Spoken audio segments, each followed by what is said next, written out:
Live with your host, me, Christopher Balkaran. Folks, I can't tell you how thankful I am for all the outpouring of support for everything that I'm doing here on my channel.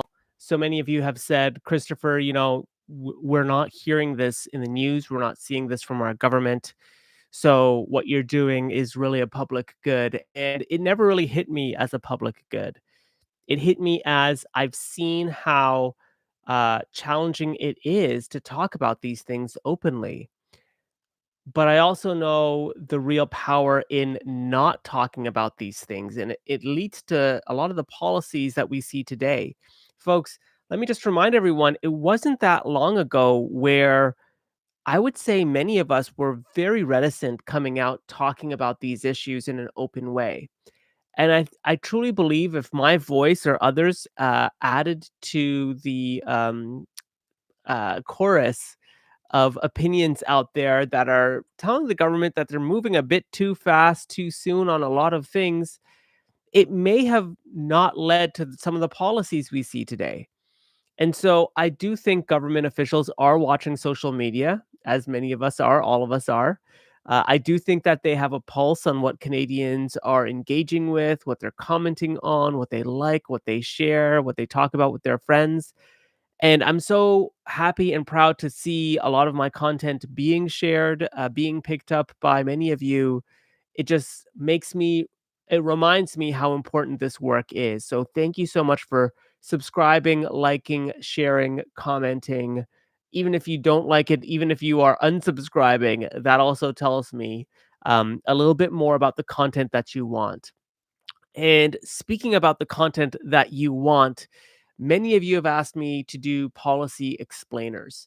PDF documents explaining government action, why they're doing certain things, or things you may not even know the government's doing, which is why I created my entire digital product store on Gumroad. You can check it out in the link in the description.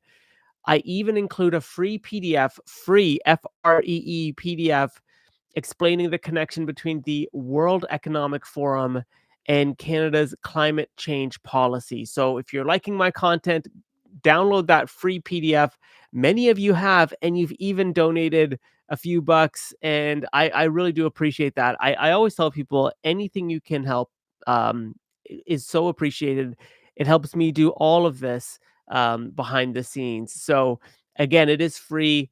There's all other things there. The clarity method, a 7-step process to make your way through messy and difficult conversations.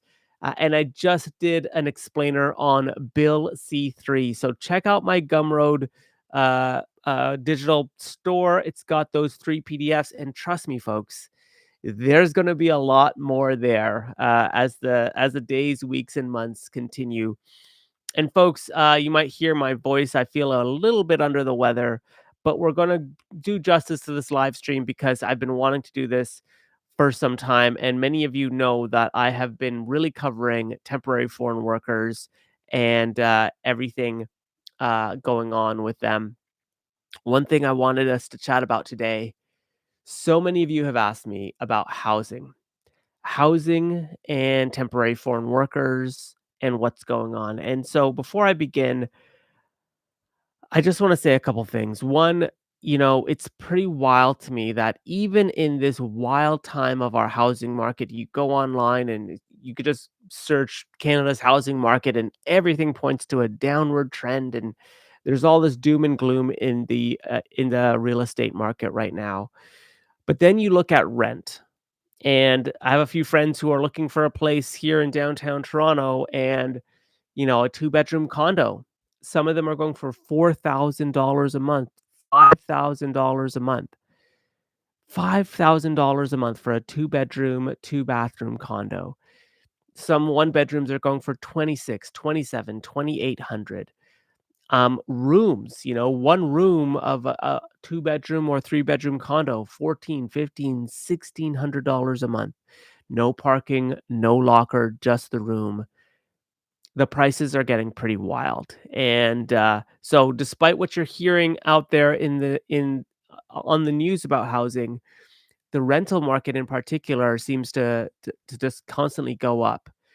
Um, and so many of you have asked me, you've asked, Christopher, is this because of temporary foreign workers, the influx of immigrants and foreign workers? And I wanted to get into that today because I you know, it's really hard to make that connection between high housing and the influx of temporary foreign workers, and I'll tell you why.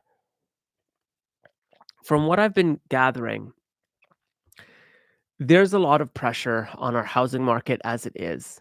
If we remove temporary foreign workers and international students, um, it's really costly to build in our cities. Toronto, in particular, very little land to develop on for developers to throw up high rise condos, lots of bureaucracy, a lot of red tape. And the same is true in Vancouver. And so when I was doing this research, it was like hard for me to suss out, are housing prices increasing because of the influx of temporary foreign workers and international students? Or is it just that land is very, very expensive and there are less and less places to build in our big cities? And if we even remove temporary foreign workers and international students, there still is this overwhelming demand from Canadians to live closer to the city. The other challenge to this too is temporary foreign workers and international students typically don't occupy the $5,000 a month rent. They occupy different rooming situations, which we'll get into.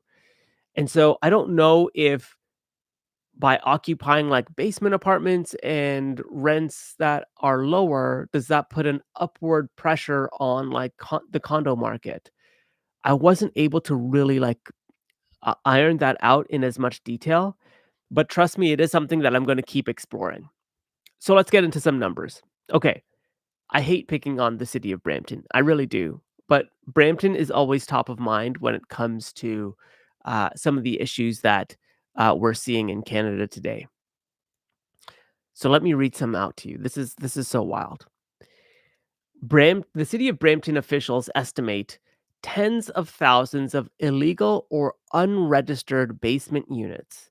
Some are physically unsafe, no fire exits, no ventilation, no smoke alarms. So what's happening is foreign workers and international students are coming to Canada. They're settling in our suburbs like the city of Brampton. They're living in basement apartments or single family dwellings that have been converted into rooming houses with, as I've mentioned, no fire exits, no ventilation, no smoke alarms. The city of Brampton does not have the capacity to police this, which is why they're looking to regulate it instead. But here's the issue. One bylaw sweep in 2024, get this, found 25 students in a single basement apartment, sharing 3 beds, rotating sleep. I mean, this is just madness. 25, I mean, it's just mind-boggling to think 25 adults can live in a single family home's basement apartment or basement dwelling. If you think that that home is 2,000 to 3,000 square feet, that does not give nearly enough space for any, like, few people, let alone 25 to live together. I assume there's 1, maybe 2 bathrooms for 25 people. Let that sink in. That's madness. According to this is work I found from 2011, and I'm sure it's still true today, and perhaps the numbers are even worse. 40 to 55%, 40 to 55% of newcomers are living in overcrowded housing. 80% pay more than 30% of their income on rent. And so if you're like a David Ramsey fan or like a financial person, you'll know that once you start paying more than 30% of your take home pay on housing, you don't really have much left over for a lot. So you're not setting yourself up for long term success financially. So we're looking at 40 to 55% of newcomers living in overcrowded housing, 80% spending more than 30% of their income on rent. As many as one third pay over 75% of their income on rent. Mad. And many live in housing that is illegal land use outside municipal regulation. Um, so, as I mentioned before, it's hard for me to say for sure that these illegal rentals are putting upward pressure on condos because it seems to me like this black market is happening for temporary foreign workers coming in from abroad. Okay, so I just want to also mention things that we should be aware of. This has been going on for a long time. Um, Rents in these illegal rooming houses, and I say illegal, in some cases they're legal, which is what the city of Brampton's doing. They can pay anywhere from $400 to $600 a month for a room, with very little privacy. I mentioned this in a previous video. Some of these rooming houses, I mean, they have just like a curtain up to separate yourself from the other person. It's pretty bad. Like, it's really bad, and, is this really the Canada that people escape their home countries to come to? Um, and so this is part of the reality. It's expensive for the newcomer, it's inadequate, and it's unsuitable in housing, and so I know many of us, including myself, we've talked about temporary foreign workers. We've talked about, oh, well, they're coming to Canada to continue a life and to better themselves. I just want to say this housing, in my opinion, with one third spending 75% of their income on housing, it's not benefiting anyone. It's not benefiting themselves. They're not able to get off the hamster wheel if you're spending 75% of your income take home pay on housing. Um, that's not setting yourself up for success. You do that year after year after year, working multiple jobs. I can't imagine the mental health, emotional health you must be feeling, and just feeling like you're not really getting ahead. I can't think of any Torontonian, any Canadian citizen who would say to themselves, "I'm willing to spend 75% of my income, my take-home pay on housing." And I'm not saying that Canadians aren't. Many are, of course. But when you're living in a rooming house for $400 and you have no privacy and there's one bathroom and you're living with at least a dozen people, if not more, I can't imagine coming home to that every day. I can't imagine going to work every day and then, coming home and you're stressed out, you're tired. You want to know where the future is, what the future looks like. And we're seeing things like this happen. It's pretty wild. Let me just get into this in a little bit more detail because again, sometimes we as Canadians, we often like I know I don't think about this. So here's something that's interesting. Sometimes temporary foreign workers actually talk about what they experience.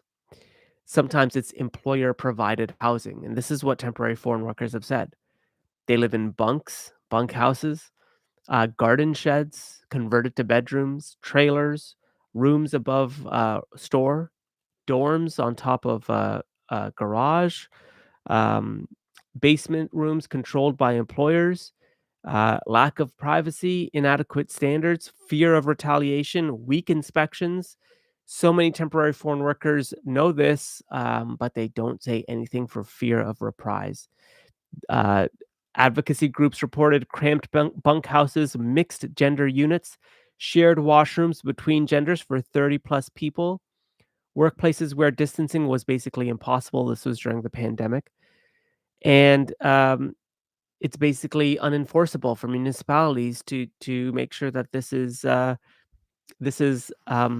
adequate. A UN special report said the program was a breeding ground for contemporary forms of slavery. And so this is my challenge to us on the left or us on the right, us all over the political spectrum. Is this the Canada we want? Is this the Canada that we so desire for temporary foreign workers, for international students coming to Canada? Is this the Canada that we strive to defend to others? Honestly, I mean, the numbers are just wild when it comes to this. Um, Basements are subdivided into 4 to 6 rooms. Many units don't meet fire or building codes. Many students are excluded from full rent protection in Ontario. Um, some students in Brampton had them sharing mattresses together, not beds. Um, and I know some of us might say, well, Christopher, that's student housing. When I was a student, we had to slum it as well. When I was a student, we had to slum it, but not like this. This is next level. And let me just say that, like, I don't feel like there's really like, hope. Again, the hamster wheel, like, not being able to get off the hamster wheel is real. And, when you're working, in these jobs in the precarious labor sector, it makes it that much more challenging because you're working as a food service delivery person. Who knows? Who knows how much you'll make tomorrow, the day after, the day after. You still have work, you still have school. I was in an Uber and the person told me that they work 7 days a week, no rest, no days off. Every day's a hustle just to get things done. So let's look into some things in more detail because I've mentioned this before, but the reason I pick on Brampton so much is because Peel region, on average, residents pay over 30% of their income on housing. We know the majority of international students from India settle in Brampton or Surrey, BC. So these two cities matter in terms of what they're doing because they are the home to those coming from abroad. And what we see is that this is not a small problem. The dominant housing pathway is overcrowded basement apartments that were once single family dwellings. Weak enforcement, high demand, vulnerable populations equals a black market for rental units that the government is not really reeling in on. Okay, let's look at some of the numbers when it comes to rents going up as a result of temporary residence. So, Immigration and Refugee Canada commissioned a large study, 2006 to 2021. They did find that an increase in immigrant share did raise house prices by 1 to 4% in Toronto and Vancouver. So, population growth driven by immigration does keep rental demand high. It's very important here to remember. I'm certain that study looked at economic immigrants because those are the individuals who could actually afford the $5,000 a month in rent. Um, and of course, they could also afford condos and things like that. And wealthy international students or international students from wealthy families too.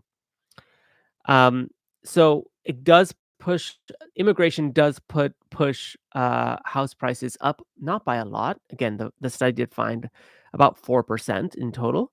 So not by a lot, but again, I think that goes back to my earlier point, which is the regulations in building in our cities are really, really over the top by some developers' estimates. And we also have limited land, and it's really hard to get a mortgage. So you combine all these factors together and you get a housing market that, is on a downward spiral because the prices have to reflect that. But also, folks, there's still people buying today. I mean, it's pretty wild to say that, but there's still people buying in this market and they're spending a lot of money. So don't get it twisted. I mean, yes, the sales are low, but I think that things are still going at pretty high prices because of the things I've just mentioned before. Here's something to think about. Um, I've been trying to figure out why the legal system has been so slow in trying to figure all of this out. Okay, so the first is that employer provided housing isn't always clear under the Landlord Tenancy Act. Um, a student can be living with a landlord and they're now excluded from the Landlord Tenancy Act. Um, Illegal units don't have a formal lease, as I mentioned, or I don't know if I mentioned that, but obviously they wouldn't. Many temporary foreign workers fear losing status and being sent home. They don't know their rights. Tribunals are complaint driven. And illegal eviction, is really challenging to go through with. Um, Mold, lack of heating, bed bugs, these are all realities for what we do know in overcrowding spaces. And so I want to pose this. I say all of this. I don't mean to make this live just doom and gloom, but I want to say all of this because I want us to paint the fuller picture of what's going on and to combat some of the things that all of us have been seeing online about temporary foreign workers, about Indians coming to Canada, stealing jobs, etc. I think it's really important we remind ourselves that these people are part of a system. I don't even think they realize what they're getting themselves into. And when you start thinking about the service delivery person downtown, you're like, oh, that person like cut me off or whatever. They're in the bike lane or they're doing whatever. And you're getting frustrated. Just remember, chances are they're going home to an overcrowded basement in Kitchener and Brampton and Mississauga. They're probably in school at a private college that we don't even know if they're accredited. They've been told that if they finish that school, they're gonna have an MBA or a BCom, and they're gonna be picked up by one of the big banks or something downtown.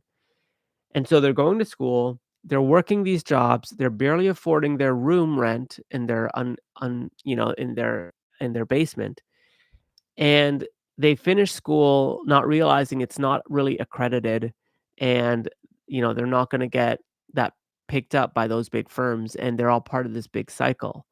And so at that point, they would have spent so many years of their most productive years, or at least some of their most productive years in Canada trying to live out this dream. So when you start painting this whole picture, you realize this is a cycle. This is a big cycle, and I think it's done on purpose. If Canada were to actually show Indian students in India the living conditions of the foreign workers and international students, would it be as appealing? To many, no. If they were to tell them, "Hey, I don't know about your private college. It may not be accredited, so we don't know if you're actually gonna get through, and we don't even know if you're actually gonna get a job, outside the periphery sector. So you might be delivering food, you might be, doing condo, security for a long time. Um, this might not lead to the life that you want. Like, I don't how many would jump at that opportunity? How many Indian families, if they were truly explained what the situation was, would mortgage their house on this bet for their kids? Um, my voice is going, folks. I know, like, I am not feeling the greatest, but I gotta love this lighting and this setup that I've got going with my camera and my light. I pointed it away from my face. I love it. I just keep looking at my monitor and I'm like, whoa, this is actually like really good. It's a step in the right direction. Um, but anyways, all that to say, I think that when you start really painting the full picture here of what these students are inevitably going to be faced with, you start realizing like this is terrible. We need to start holding our government to account for allowing this to happen in the first place. There's so much here to unpack. Um, and we just need to do it layer by layer, but it has to start at the top. The feds need to know about what's going on. And I'm assuming they do, but the more we can talk about it and normalize talking about it, the better. Nobody should be living in a 25-person rooming basement apartment in Brampton. Like, I think all of us can agree that that's the line, and, that shouldn't happen. And, that shouldn't be someone's first experience in Canada to build their life. And, I don't know. I feel I just feel like if we don't talk about this more, government's gonna keep doing things without us being involved in it. And we might end up in a situation like, you know, let's think about this. We might end up like a UAE country where there's a lot of great things, but there's this underbelly, undercurrent of temporary foreign workers not making what the rich or middle class have, nowhere close and never coming close. And we'll create a very like tiered society of haves and have nots.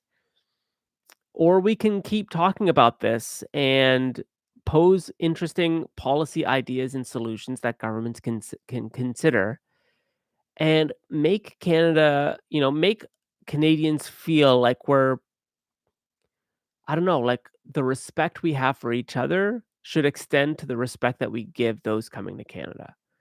Like, I don't know. I know that sounds very airy fairy, but again, this is not a left or right issue to me. I think it's an issue that affects all of us, and all of us, left and right, should come together and be like, this is important. We need to be talking about this. Folks, my voice is going, as you probably can tell, and I definitely need to get some rest as I haven't been feeling the greatest these past couple days. But not never to fear, there'll be much more content coming out. So I hope you enjoyed this live. I really wanted to do a live on this, and I'm gonna keep doing the research and sharing with you what I find along the way. This is a journey for all of us together as Canadians. I'm so excited for you to be part of this. Again, check out my Gumroad links below. Subscribe to my newsletter. Subscribe to my podcast if you haven't already. Send me DMs, send me messages, comment, like, subscribe. I read everything. I respond to as much as I can. So keep sending those in, folks. We're building a movement here, one upload at a time. Thanks, everyone. I'm going to rest my voice now. Take care. Have a great rest of your day, and I'll catch you in the next one. Bye for now.